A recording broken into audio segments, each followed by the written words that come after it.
Listen to this prediction by Paul Harvey from 1965 of what the world would be like today and tell me it's not spot on. If I were the devil, if I were the devil, if I were the prince of darkness, I'd want to engulf the whole world in darkness, and I'd have a third of its real estate and 4/5 of its population, but I wouldn't be happy until I had seized the ripest apple on the tree, thee.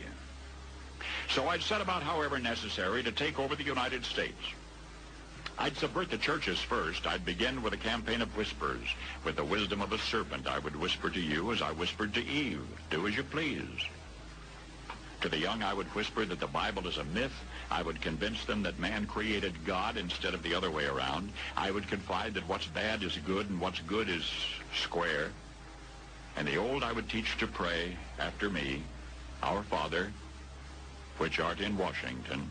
And then I'd get organized. I'd educate authors in how to make lurid literature exciting so that anything else would appear dull and uninteresting. I'd threaten TV with dirtier movies and vice versa. I'd peddle narcotics to whom I could. I'd sell alcohol to ladies and gentlemen of distinction. I'd tranquilize the rest with pills. If I were the devil, I'd soon have families at war with themselves, churches at war with themselves, and nations at war with themselves, until each in its turn was consumed.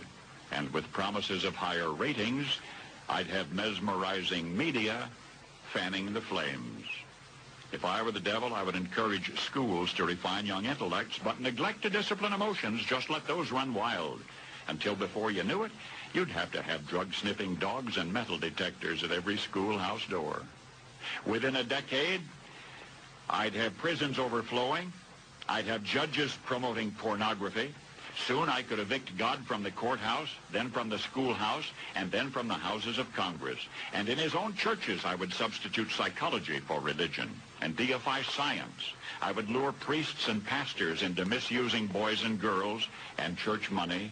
If I were the devil, I'd make the symbol of Easter an egg and the symbol of Christmas a bottle. If I were the devil, I'd take from those who have and give to those who wanted until I had killed the incentive of the ambitious.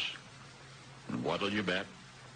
I couldn't get whole states to promote gambling as the way to get rich. I would caution against extremes in hard work, in patriotism, in moral conduct. I would convince the young that marriage is old-fashioned, that swinging is more fun, that what you see on TV is the way to be. And thus I could undress you in public, and I could lure you into bed with diseases for which there is no cure. In other words, if I were the devil, I'd just keep right on doing what he's doing. Paul Harvey. Good day.